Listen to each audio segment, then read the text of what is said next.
Hello dear students, welcome back. In today's session, we are going to complete chapter number 3 from our textbook, Life Processes in Living Organisms Part 2, and it's a part 1 for this chapter.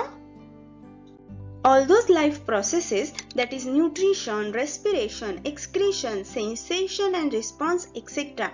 are essential to each living organism to remain alive. आता students तुम्ही मला सांगा की living organisms आणि non living organisms मधला main जे differences आहे ते काय आहे, नाहीतर जे लिव्हिंग ऑर्गॅनिझम्सचे कॅरेक्टरिस्टिक्स आहे ते काय आहे. आपण नेहमी काय बघतो की ते न्यूट्रिशन घेऊ शकतात, रेस्पिरेशन करू शकतात, त्यांच्यामध्ये एक्सक्रीशन होते, ते सेन्सेशन करू आणि रिस्पॉन्स करू शकतात, त्यांच्यामध्ये सेन्सेशन येऊ शकतात आणि कोणत्याही ऍक्शनला ते रिॲक्शन देऊ शकतात, रिस्पॉन्स करू शकतात. याच्यावरच आपण काय सांगतो की लिव्हिंग ऑर्गॅनिझम्स हे काय आहे, अलाइव्ह आहे, जिवंत आहे, त्यांच्यामध्ये प्रोसेसेस होत असतात, हे ज्या क्रिया आहेत त्या होऊ शकतात. Beside these life processes, one more life process occurs in living organism, it is reproduction. आणि ह्या सगळ्या क्रियांमधलं सगळ्यात महत्वाचं जे लाईफ प्रोसेस आहे तो कोणता आहे, रिप्रोडक्शन. आता रिप्रोडक्शनच का महत्वाचं आहे हे आपण पुढे बघूया. However, reproduction does not help the organisms to remain alive, but it helps to maintain the continuity of the species of that organism.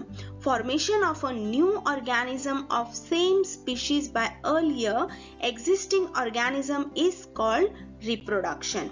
आता friends, हा जो मेन कॅरेक्टरिस्टिक आहे लिव्हिंग ऑर्गॅनिझम्सचा, रिप्रोडक्शन, हा त्यांना जिवंत ठेवण्यासाठी हेल्प करत नाही, बरोबर की नाही. पण कशासाठी तो महत्वाचा आहे की तो कंटिन्युटी ठेवतो. कशामध्ये, स्पीशीजच्या जनरेशन मध्ये, म्हणजे त्यांचे जे स्पीशीज आहे ते पुढे नेण्याचं काम, म्हणजे पुढच्या पिढीला पर्यंत पोहोचवण्याचं काम कोण करतं, रिप्रोडक्शन करतं. It maintains the continuity of the species. लक्षात आलं का. तो ऑर्गॅनिझम पुढे नेण्यासाठी, सेम ऑर्गॅनिझम पुढे नेण्यासाठी काय हेल्प करणार आहे आपल्याला, रिप्रोडक्शन हेल्प करणार आहे. बर, मग रिप्रोडक्शनची डेफिनेशन आपण कशी देतोय, formation of new organism of same species bye earlier existing organism is called reproduction. म्हणजे एक न्यू ऑर्गॅनिझम फॉर्म करायचा आहे सेम स्पीशीजचा, पण जो जिवंत आहे, जो एक्झिस्टिंग आहे त्याच्यापासून न्यू ऑर्गॅनिझम फॉर्म करायचा आपल्याला, त्यालाच रिप्रोडक्शन असे म्हणतात. Reproduction is one of the various important characteristics of living organism. It is also one of the various reasons responsible for the evolution of each species. आता जेव्हा आपण बघितलं इव्होल्युशनचा चॅप्टर जेव्हा आपण करत होतो तेव्हा आपण बघितलं की रिप्रोडक्शन किती इम्पॉर्टंट आहे. एम्ब्रिओलॉजिकल एव्हिडन्स जेव्हा आपण बघत होतो त्याच्याने आपल्याला काय सिद्ध झालं होतं की सगळे जे स्पीशीज आहे त्यांचे मेन एन्सिस्टर्स काय होते, सेम होते, आणि हळूहळू त्यांच्यामध्ये चेंजेस आले म्हणून न्यू स्पीशीज फॉर्म झाल्या. म्हणून लिव्हिंग ऑर्गॅनिझम्स साठी रिप्रोडक्शन एक इम्पॉर्टंट कॅरेक्टरिस्टिक आपण म्हणू शकतो. Reproduction. Now reproduction in organism is of two types, asexual reproduction and sexual reproduction. आता रिप्रोडक्शन जे आहे ते दोन टाइप्सचे असतात. पहिला आहे asexual reproduction and second is sexual reproduction. आता असेक्शुअल रिप्रोडक्शन इन प्लांट्स. आता आपण प्लांट्स मध्ये ज्या पद्धतीने रिप्रोडक्शन होतं ते बघणार आहोत. Process of formation of new organism by an organism of the same species without involvement of gametes is called as asexual reproduction. आता फॉर्मेशन ऑफ न्यू ऑर्गॅनिझम. आता फॉर्मेशन ऑफ न्यू ऑर्गॅनिझम म्हणजे जे same species आहे त्यांचेच new organism form करायचे, but without the involvement of gametes. त्याच्यामध्ये कोणत्याही पद्धतीने मेल गॅमेट्सचा वापर नाहीये, फिमेल गॅमेट्सचा वापर नाही. Does not involve union of two different gametes. त्याच्यामध्ये दोन जे डिफरंट गॅमेट्स आहेत त्यांचं इन्व्हॉल्वमेंट नाहीये. म्हणजे टू गॅमेट्स कोणते आहे आपले, male gametes and female gametes. The new organism have exact genetic similarity with the reproducing organism. आता जे न्यू ऑर्गॅनिझम फॉर्म होणार आहे त्याच्यामध्ये एक्झॅक्टली सेम म्हणजे एक A to Z जेवढ्या पण सिमिलॅरिटी आहे जेनेटिक्सच्या त्या न्यू स्पीशीज मध्ये येणार आहे. This is uniparental reproduction and it occurs by meiotic cell division. आता हे जे आहे युनिपॅरेंटल म्हणजे only one parent is involved in reproduction आणि ह्याला कोणतं टाइपचं सेल डिव्हिजन आपण म्हणणार आहोत, meiotic type of cell division. Absence of genetic recombination is a drawback, whereas fast process is advance of this reproductive method. आता इथे ह्या असेक्शुअल रिप्रोडक्शनचा एक ड्रॉबॅक आहे की त्याच्यामध्ये जेनेटिक रिकॉम्बिनेशन होत नाही. जसं आपलं असेक्शुअल रिप्रोडक्शन मध्ये जेनेटिक रिकॉम्बिनेशन होतं म्हणजे मेल्सचे जेनेटिक्स फिमेल्सच्या जेनेटिक्स सोबत कंबाईन होऊन एक न्यू जेनेटिक रिकॉम्बिनेशन बनवतं, तसं इथे होत नाही. पण ह्याचं एक ऍडव्हान्समेंट काय आहे, इम्पॉर्टन्स काय आहे, ऍडव्हान्टेज काय आहे की ह्याच्यामध्ये फास्ट प्रोसेसिंग आहे आणि जे पण रिप्रोडक्टिव्ह मेथड आपण फॉलो करतोय त्याच्यानी फास्ट रिप्रोडक्शन होतंय, फॉर्मेशन ऑफ न्यू स्पीशीज होतंय. There are 6 types of asexual reproductions. They are, आता asexual reproduction plants मध्ये हे 6 types मध्ये होतात. कोणते कोणते आहे ते बघूया आपण. Fission आहे पहिला, second budding, third spore formation, fourth regeneration, fifth fragmentation and sixth is vegetative propagation. आता आपण प्रत्येक जो टाइप आहे तो आपण डिटेल मध्ये स्टडी करूया. Asexual reproduction in plants. आता असेक्शुअल रिप्रोडक्शन जे आहे ते 6 टाइप्सचे आपण बघितलेच. कोणते कोणते आहे, फिजन आहे, budding, spore formation, regeneration, fragmentation, vegetative propagation. आता फिजन जे आहे ते 2 टाइप्स मध्ये होतात. फिजन जे आहे ते 2 टाइप मध्ये होतात. कोणते कोणते आहे ते, binary fission and multiple fission. तसंच व्हेजिटेटिव्ह प्रॉपगेशन जे आहे ते 4 टाइप्स मध्ये होतं. त्याच्यामध्ये स्टेम इन्व्हॉल्व आहे, लीफ इन्व्हॉल्व आहे, रूट इन्व्हॉल्व आहे आणि बर्ड इन्व्हॉल्व आहे. त्याच्यातच जे स्टेम आहे, स्टेमचे पण 4 प्रकार आहे, रनर, ट्यूबर, रायझोम्स अँड बल्ब्स. हे काय आहेत, 4 टाइप्स आहे स्टेमचे रिप्रोडक्शनचे. म्हणजे एवढ्या पद्धतीने प्लांट्स जे आहे रिप्रोड्यूस करू शकतात, न्यू जनरेशन फॉर्म करू शकतात.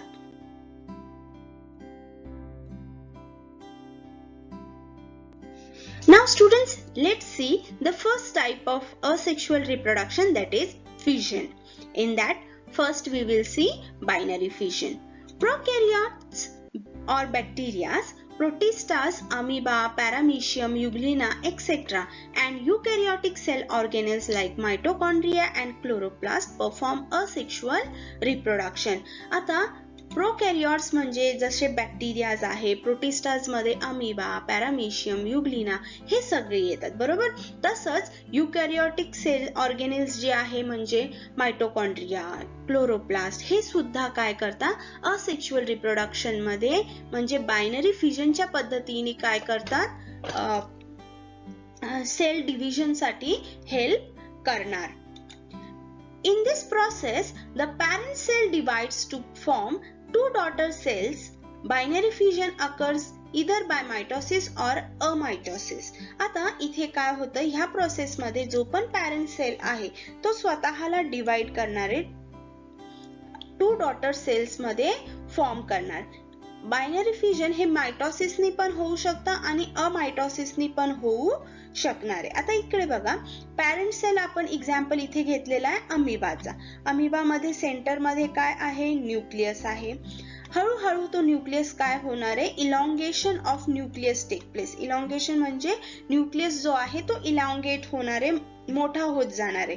मोठा होत गेल्यानंतर ते जे सुडोपोडियाज आहे अमिबाचे ते सुद्धा हळूहळू काय व्हायला सुरुवात करणार आहे, श्रिंक व्हायला सुरुवात करणार आहे. आणि division of nucleus and cytoplasm, आता division of nucleus and cytoplasm घेत आहे. हे बघा दोन हळूहळू तो सेपरेट होत चाललेला आहे एकमेकांपासून. म्हणजे इथे सायटोप्लाझम पण काय होतोय, न्यूक्लियस सोबतच डिवाइड होणार. आता पहिले पूर्णपणे न्यूक्लियस डिवाइड होतं, न्यूक्लियस डिवाइड झाल्यानंतरच सायटोप्लाझम डिवाइड होणार आहे. हो झाल्यानंतर आपल्याला काय मिळत आहे, दोन न्यू डॉटर सेल्स फॉर्म होताना दिसत आहे. काय फॉर्म होताना दिसत आहे, 2 न्यू डॉटर सेल्स फॉर्म होताना दिसत आहे. ह्यालाच आपण काय म्हणतो, बायनरी फिजन. आणि ही प्रोसेस काय झाली, मायटोसिस प्रोसेसनी झाली. आपण जेव्हा फर्स्ट चॅप्टर केला होता त्याच्यामध्ये मायटोसिस अँड मियोसिस डिटेल मध्ये अभ्यास केलेला आहे. आता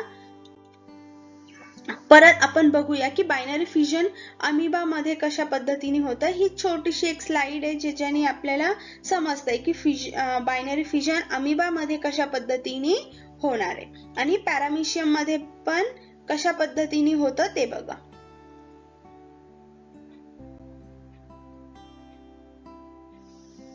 हळूहळू न्यूक्लियस डिवाइड झाला, न्यूक्लियस डिवाइड झाल्यानंतर सायटोप्लाझम डिवाइड झालं आणि आपल्याला 2 न्यू डॉटर सेल्स काय झाल्या, फॉर्म होताना दिसल्या. आत्ताच आपण काय बघितलं की पॅरामिशियम मध्ये कशा पद्धतीने डिव्हिजन होतंय आणि अमिबा मध्ये कशा पद्धतीने डिव्हिजन होतंय. मग पण आता इथे काय आहे की axis of fission division is different in different protistas. Protistas मध्ये डिफरंट टाइप्सच्या ऍक्सिसनी डिवाइड होतं. आता बघूया example, amoeba divides in a plane due to lack of specific shape, hence it is called as simple और इरेग्युलर बायनरी फिजन. आता तुम्ही जर अमिबाचं स्ट्रक्चर नीट बघितलं असेल तर कसं आहे, थोडंसं वाकडं तिकडं आहे, म्हणजे त्याच्यामध्ये रेग्युलॅरिटी काहीच नाहीये. म्हणून तो कुठूनही कोणत्याही पार्टनी तो काय करू शकतो, डिव्हिजन करू शकतो. न्यू 2 डॉटर सेल्स काय करू शकतो, फॉर्म करू शकणार आहे. But paramecium divides by the transverse binary fission. पण अमिबा मध्ये जर आता तुम्ही मगाशी बघितलं असेल तर ते काय होतं, ट्रान्सव्हर्स होतं, म्हणजे इक्विटोरियल लाईन मध्ये, म्हणजे ह्या पद्धतीने तो डिवाइड होतोय. ह्याला काय म्हणतात, ट्रान्सव्हर्स टाइप ऑफ डिव्हिजन्स. काय म्हणतात त्याला, transverse type of binary fission. Euglena मध्ये काय होतं, लॉन्जिट्युडनल बायनरी फिजन. युग्लिना मध्ये लॉन्जिट्युडनल बायनरी फिजन आहे, म्हणजे it will break from here. आता इकडे बघा, इथे हळूहळू तो काय करतोय, न्यूक्लियस डिवाइड होतोय, हळूहळू सायटोप्लाझम पण डिवाइड होतोय आणि इकडे तो पूर्णपणे डिवाइड झालेला आपल्याला दिसतंय. न्यू काय फॉर्म होताना दिसतंय, न्यू डॉटर सेल फॉर्म होताना आपल्याला दिसले की नाही.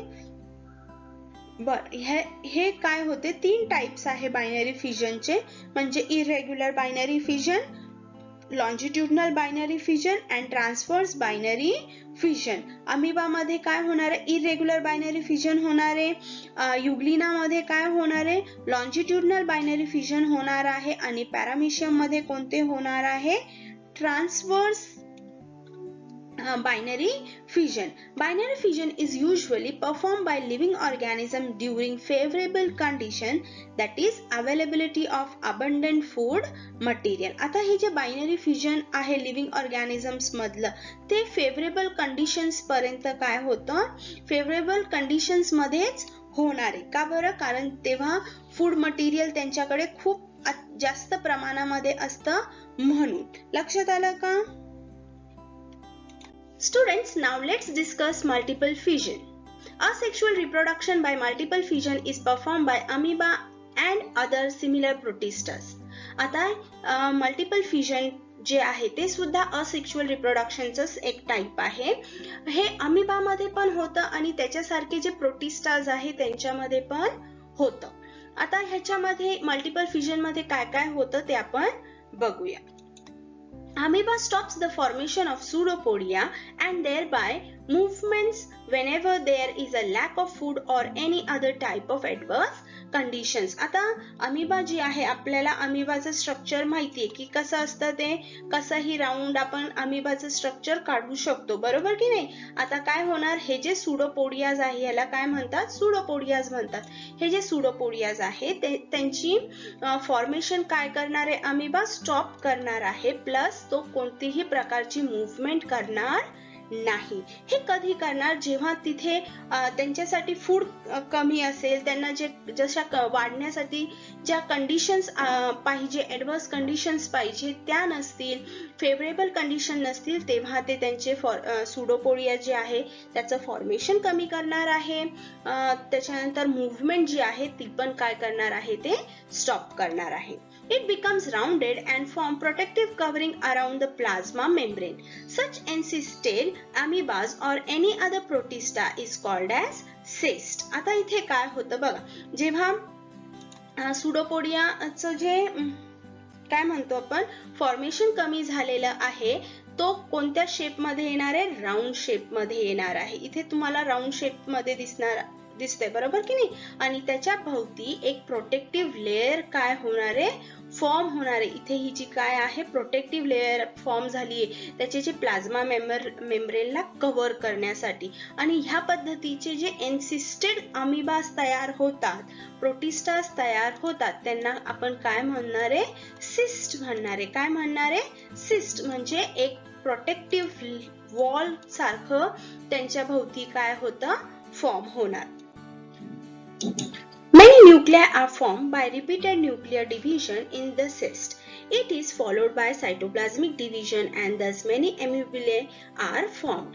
आता इथे काय होतं, जेव्हा सुडोपोडिया फॉर्मेशन बंद होतं, तो राऊंड शेप मध्ये येतोय, त्याच्यानंतर त्याच्यामध्ये जे न्यूक्लियस आहे तो खूप सारे न्यूक्लियाय मध्ये कन्वर्ट होणार. म्हणजे तो न्यूक्लियर डिव्हिजन करतो. म्हणजे त्याचं जे हे न्यूक्लियस असतं, हे जे न्यूक्लियस आहे त्याला तो काय करणार, डिवाइड करणार आणि खूप छोट्या छोट्या पार्ट्स मध्ये कन्वर्ट करून तो मेनी एम्युबिले काय करणार आहे, फॉर्म करणार आहे. म्हणजे छोटे छोटे अमिबास काय करणार आहे, तो फॉर्म करणार आहे. लक्षात आलं का काय होतं. They remain encysted till there are adverse conditions. Cyst breaks open and arrival of favorable conditions and many amoebulae are released. आता काय होतं की ते एक फेवरेबल कंडिशन साठी काय करत असतात, वाट बघत असतात. आणि जोपर्यंत फेवरेबल कंडिशन्स येत नाही तोपर्यंत ते काय होतात, त्या सिस्ट मध्येच कव्हर्ड राहणार आहे. पण जेव्हा फेवरेबल कंडिशन्स येतात तेव्हा हा जो सिस्ट असतो, तो जो सिस्ट आहे तो काय होणार आहे, ब्रेक होणार. इथला हा जो सिस्ट होता तो ब्रेक होणार आणि जेवढे पण एम्युब्ले फॉर्म झालेले आहे ते काय होणार आहे, रिलीज केले जाणार आहे. ह्याच्यामध्ये हे मल्टिपल फ्युजन मध्ये होतं. मल्टिपल फ्युजन मध्ये आपण काय बघितलं की जे न्यूक्लियस आहे तो खूप साऱ्या पार्ट्स मध्ये डिवाइड होणार, खूप सारे न्यूक्लियाय फॉर्म करणार. आता जर न्यूक्लियर डिव्हिजन होत आहे त्याच्या सोबतच सायटोप्लाझम पण डिवाइड होणार आहे, बरोबर की नाही. मग सायटोप्लाझम पण त्याच्यासोबत डिवाइड होतं आणि खूप सारे डॉटर सेल्स काय केले जातात, फॉर्म केले जातात. Asexual reproduction occurs by budding in yeast, a unicellular fungus. Each cell produces 2 daughter nuclei by mitotic division. So as to reproduce by budding, this yeast cell is called as a parent cell. A small bulge appears on the surface of parent cell. This bulge is actually a bud. One of the 2 daughter nuclei enters this bud. After sufficient growth, bud separates from the parent cell and starts to live independently as a daughter yeast cell. आता इथे काय होतं ते बघा की yeast cell आहे हे unicellular आहे, बरोबर की नाही. आणि जो मेन ईस्ट सेल असतो त्याला आपण काय म्हणणार आहोत, पॅरेंट सेल म्हणणार आहोत. आता इकडे बघा, ह्या डायग्राम मध्ये आपल्याला एक ईस्ट सेल दिसतोय. आता ह्या ईस्ट सेल मध्ये काय होणार आहे, स्मॉल बड येणार आहे. बड फॉर्म झाल्यानंतर जे न्यूक्लियस आहे ते स्वतःहून डिवाइड होणार आणि जेव्हा हे न्यू बड फुल्ली डेव्हलप होणार आहे तेव्हा तो इथून डिटॅच होऊन एक नवीन काय बनवणार आहे, ईस्ट सेल बनवणार आहे. मग ह्याला आपण पॅरेंट सेल म्हणणार. काय म्हणणार आहे, पॅरेंट सेल म्हणणार आहोत. लक्षात आलं, बरं, आता इथे ॲनिमेशन मध्ये तुम्हाला जर तुम्ही इथे नीट चेक केलं तर इथे तुम्हाला एक ईस्ट सेल ग्रो होताना दिसणार आहे, हो की नाही? कसे फॉर्म होते बघा, ईस्ट सेल कसा फॉर्म होतोय बघा, त्याच्यामध्ये न्यूक्लियस पण डिवाइड आहे. जेव्हा हे फुल्ली ग्रोन होईल तेव्हा तो इथून डिटॅच होणार आणि न्यू ईस्ट सेल फॉर्म करणार आहे. आता इथे आपण जे पण बघितलं ते सगळं काय होतं, asexual reproduction in unicellular organisms होतं. कशात होतं? युनिसेल्युलर ऑर्गॅनिझम्स मध्ये. आता आपण पुढे बघूया मल्टीसेल्युलर ऑर्गॅनिझम्स मध्ये कशा पद्धतीने होतं ते. आता asexual reproduction in multicellular organisms. Now first type is fragmentation. It can occur in multicellular organisms. Fragmentation कोणामध्ये होणार आहे? Multicellular organisms मध्ये होणार आहे. In this type of reproduction, the body of parent organisms breaks up into many fragments and each fragment starts to live as an independent new organism. This type of reproduction occurs in algae like Spirogyra and sponges like Cycon. आता इकडे बघा, इथे example आपण काय घेतलेलं आहे, स्पायरोगायराचं example घेतलेलं आहे. आता स्पायरोगायरा फ्रॅगमेंटेशन मध्ये काय होतं की हे जे पॅरेंट ऑर्गॅनिझम आहे, हा जो फ्रॅगमेंट आहे ह्याला आपण पॅरेंट ऑर्गॅनिझम म्हणूया.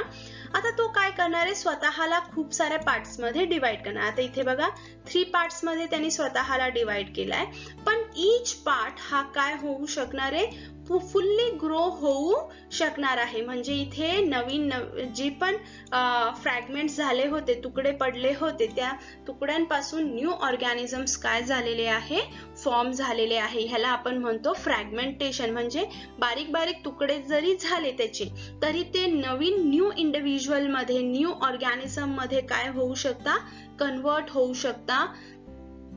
हे काय आहे, कशामध्ये होऊ शकतं, अल्गेज जसे स्पायरोगायरा आहे, स्पॉन्जेस लाईक सायकॉन्स मध्ये हे फ्रॅगमेंटेशन आपल्याला दिसू येतं. लक्षात आलं का फ्रॅगमेंटेशन काय आहे? इन शॉर्ट मध्ये की एखादा जो मल्टीसेल्युलर ऑर्गॅनिझम आहे ते स्वतःच्या बॉडी पार्ट्सला काय करणार आहे, ब्रेकअप करणार आहे, छोट्या छोट्या फ्रॅगमेंट म्हणजे तुकड्यांमध्ये टाकणार.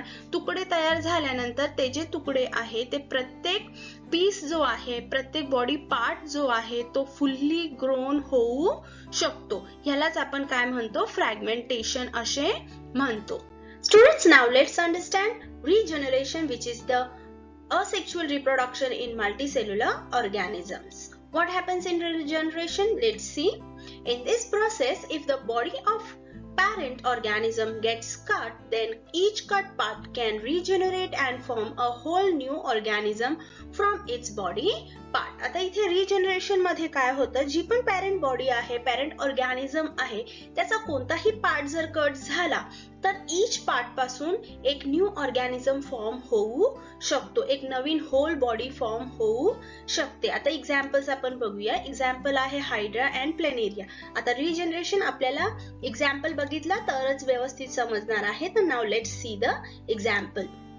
Now here we have taken a planaria and we have cut it into 3 pieces. आपण एक प्लेनेरिया घेतला होता आणि त्याचे किती पार्ट्स झालेले आहे, 3 पार्ट्स झाले. मग चला हेड पार्ट बघूया. आता ओरिजिनल हेड होता, ओरिजिनल हेडच्या खाली काय रिजेनरेट झालेला आहे, त्याचा टेल पार्ट म्हणजे पोस्टिरियर पोर्शन त्याचा ग्रो झालेला आहे. आणि ग्रो झाल्यानंतर तो काय झाला, कशामध्ये कन्वर्ट झाला, एक होल प्लेनेरिया मध्ये कन्वर्ट झालेला आहे. आता इथे बघा हा हेड पार्ट आपण घेतला होता, हेड पार्टच्या खाली पोस्टिरियर पार्ट ग्रो झाला, बरोबर की नाही. आता जर समजा आपण मिडल पार्ट घेतला, मिडल पार्ट घेतल्यानंतर मिडल पार्टला हेड नव्हता, टेल नव्हता, बरोबर. आता ते दोन्ही काय झाले, ग्रो झाले आणि तो कशात कन्वर्ट झाला, एक फुल होल न्यू ऑर्गॅनिझम मध्ये कन्वर्ट झाला. इथे जर आपण टेल पार्ट घेतलं तर टेल पार्ट वरती हेड नव्हतं, मग हेड पार्ट काय झालाय, त्याचा ग्रो झालेला दिसतोय की नाही इथे. बर, मग तो काय झाला, एक फुल होल प्लेनेरिया मध्ये कन्वर्ट झाला. हे काय होतं, रिजेनरेशनचा एक्झाम्पल होतं की जे आपल्याला सांगते की पॅरेंट ऑर्गॅनिझमचा जर समजा कोणताही एक छोटा पार्ट कट झाला तर तो परत न्यू ऑर्गॅनिझम मध्ये कन्वर्ट होऊ शकतो. आता जर समजा चुकून प्लेनेरियाचे जर समजा हेड ब्रेक झालं, कट पडला त्याला, तर कट पडल्यानंतर तो काय होणार आहे, परत न्यू 3 हेड्स मध्ये कन्वर्ट झाला. इथे 2 कट पडले होते म्हणजे तो डिवाइड झाला, बरोबर की नाही. पण प्लेनेरियाने स्वतःचे किती हेड आणले, 3 हेड्स आणले. हे काय आहे, हे एक्झाम्पल आहे प्लेनेरियाचे, जे सांगते की रिजनरेशन होत असतं. आता जर समजा लिझर्ड असेल, लिझर्डचे पण आपल्याला माहिती की शेपूट असते, शेपूट जर कट झाली तर ती परत ग्रो करते. तसंही कोणत्याही एक हे जे ऑर्गॅनिझम आहे ज्यांचे बॉडी पार्ट्स कट होतात ते परत रिजनरेट होऊ शकतात. असे भरपूर एक्झाम्पल्स आहे रिजनरेशनचे. Now let's see budding in multicellular organisms. In case of Hydra, under favorable condition, at specific part of its body, an outgrowth is formed by repeated division of regenerative cells of body wall. This outgrowth is called as bud. आता hydra मध्ये काय होतं, इथे हायड्राचा example आपण घेतलाय बर्डिंग साठी. आता जेव्हा फेवरेबल कंडिशन्स येतात तेव्हा त्यांच्या हायड्राच्या बॉडी पार्ट, जे स्पेसिफिक पार्ट असतात, तिथे एक छोटे छोटे रिपीटेड डिव्हिजन मुळे काय होतं, रिजेनरेटिव्ह सेल्स प्रोड्यूस केले जातात आणि त्या छोटे छोटे रिजेनरेटिव्ह सेल्स जे आहे त्यांना आपण काय म्हणतो, बड म्हणतो. काय म्हणणार आहे, बड म्हणणार आहे. Bud grows up progressively and finally forms a small hydra. Dermal layers and digestive cavity of budding hydra are continuity with those of parent hydra. आता काय होतं, जसं जसं स्लोली हे बड ग्रो होतं स्मॉल हायड्रा मध्ये, तसं डर्मल लेयर्स, डायजेस्टिव्ह कॅव्हिटीज हे सगळे कशा पॅरेंट हायड्रा जो आहे त्याच्या सोबतच कनेक्ट असतात. म्हणजे ते जेवढं पण न्यूट्रिशन आहे ते कोणाकडून घेतात, पॅरेंट हायड्रा कडूनच घेत असतात. Parent hydra supplies nutrition to the budding hydra. Budding hydra काय घेत असतो, पॅरेंट हायड्रा कडून सगळं न्यूट्रिशन ऍब्सॉर्ब करत असतं, न्यूट्रिशन घेत असतं. Budding hydra separates from parent hydra and starts to lead an independent life when it is grown up and become able to lead an independent life. आता काय होतं, जेव्हा बडिंग हायड्रा फुल्ली ग्रोन होऊन जातो तर तेव्हा तो पॅरेंट हायड्रा पासून काय होणार आहे, सेपरेट होणार आहे. आता इथे आपल्याला एक्झाम्पल दिसतोय, हे टेंटिकल असतात, हे हायपोस्टॉम आहे. त्याच्यानंतर इथे बघा ही छोटीशी बर्ड फॉर्म झाली, ही हळूहळू ग्रो करणार आहे, ती डिटॅच होणार आहे. डिटॅच झाल्यानंतर तो इथे काय होणार आहे. Now let's discuss vegetative propagation. Reproduction in plants with the help of vegetative parts like stem, roots, leaves, buds is called vegetative propagation. आता रिप्रोडक्शन प्लांट्स मध्ये जेव्हा स्टेम, रूट, लीफ, बर्ड्सच्या मदतीने केले जातात तेव्हा त्याला काय म्हणतो आपण, व्हेजिटेटिव्ह रिप्रोडक्शन. का बरं, कारण स्टेम, रूट, लीव्स, बर्ड्स यांना आपण हे जे आहे ते व्हेजिटेटिव्ह पार्ट्स आहे. काय आहे ते, व्हेजिटेटिव्ह पार्ट्स आहे. आपण त्याचा यूज फूड म्हणून पण करतो, म्हणून त्यांना व्हेजिटेटिव्ह पार्ट्स असे म्हणतात. Vegetative propagation in potatoes is performed with the help of eyes present on the tuber, whereas in Bryophyllum it is performed with the help of buds present on the leaf margin. आता vegetative propagation जेव्हा आपण potatoes बघतो, आता थोड्या दिवस आपण जर समजा बटाटे घरात ठेवले तर त्याच्यावरती छोटे छोटे कोंब यायला सुरुवात होता आणि ते जर कोंब आपण तेवढा पार्ट जर आपण कट करून कुठेही लावला मातीमध्ये तर तो एक नवीन प्लांट मध्ये ग्रो करतोय, बरोबर की नाही. इथे जर तुम्ही नीट बघितलं, इथे छोटे छोटे पानं आलेले दिसत आहे तुम्हाला. हे काय आहे, व्हेजिटेटिव्ह प्रोपगेशन आहे, व्हेजिटेटिव्ह रिप्रोडक्शन आहे. तसंच ब्रायोफायलमची जी पानं असतात, लीव्स असतात, त्यांच्या पानावरती लीफ मार्जिन वरती, म्हणजे जे लीफ मार्जिन आहे म्हणजे कडेला काय होत आहे, छोटे छोटे प्लांट्स ग्रो करताना आपल्याला दिसतंय. इथे दिसतंय की नाही.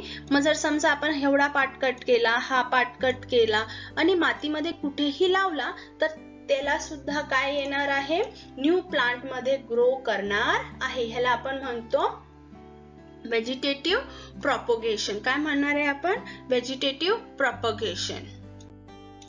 In case of plants like sugarcane and grasses, vegetative propagation occurs with the help of buds present on nodes. आता sugarcane आणि grasses मध्ये काय होतं की त्यांचे जे nodes असतात ते जर आपण कट करून लावले तर तिथून सुद्धा एक न्यू प्लांट ग्रो करू शकतात. का बरं?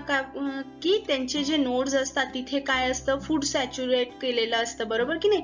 तिथे स्मॉल बर्ड्स ग्रो करू शकतात. तिथे बर्ड्स येतात आणि त्या बर्ड्सला जर आपण बर्ड्सला म्हणण्यापेक्षा तेवढे जे नोड्स आहेत ते कट करून आपण सॉइल मध्ये लावले तर काय होतात, ते फुल्ली ग्रोन होऊ शकतात. ह्याला आपण नोड्सच्या मदतीने म्हणजे स्टेम कटिंग पण म्हणू शकतो. हे स्टेम मध्ये पण येऊ शकणार आहे. तसंच ग्रासेस मध्ये तुम्हाला जर दिसलं तर नोड्स मध्ये जिथे नोड्स आहे तिथेच ते ग्रो करतात. न्यू प्लांट्स काय होतात, ग्रो करतात.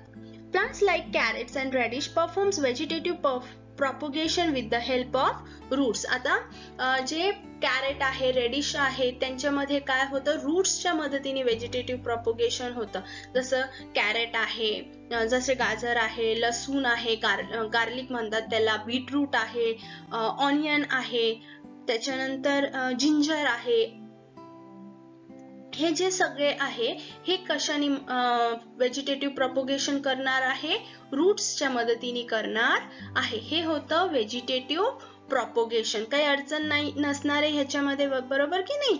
Now last type of asexual reproduction in multicellular organism is spore formation. Now let's see what happens in spore formation. Fungi like mucor have filamentous body. They have sporangias. Once the spores are formed, sporangia burst and spores are released. Spores germinate in moist and warm places and new fungal colony is formed. Mucor, etc.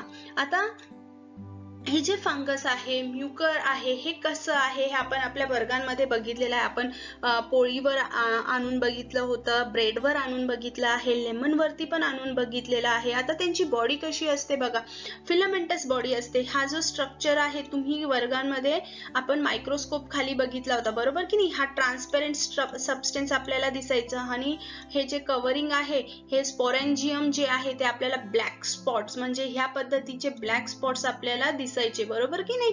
ह्याला काय म्हणतात, spores म्हणतात. आता हे जे sporangia जो आहे जेव्हा तो बस्ट होतो तर सगळे स्पोर्स काय केले जातात, रिलीज केले जातात आणि हे जे रिलीज झाल्यानंतर जिथे पण पडणार तिथे ते परत रिग्रो करणार आहे. आता हे स्पोर जर्मिनेशन साठी त्यांना मॉइस्ट लागतं, मॉइश्चर लागतं, थोडंसं गरमी पण लागते. आपण जर समजा पोळीला डब्यामध्ये बंद करून ठेवलं 2-3 दिवस तर थोडंसं पोळीमध्ये ओलसरपणा असतो, वातावरणामध्ये थोडंसं गरम असतं वातावरण बाहेरचं, त्याच्यामुळे ते फंगल कॉलनीज काय होतात, ग्रो करतात. हे काय आहे, म्युकर आहे, बरोबर की नाही.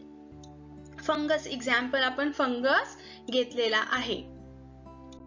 आता इथे आपण काय बघितलं, asexual reproduction in unicellular organisms and multicellular organisms.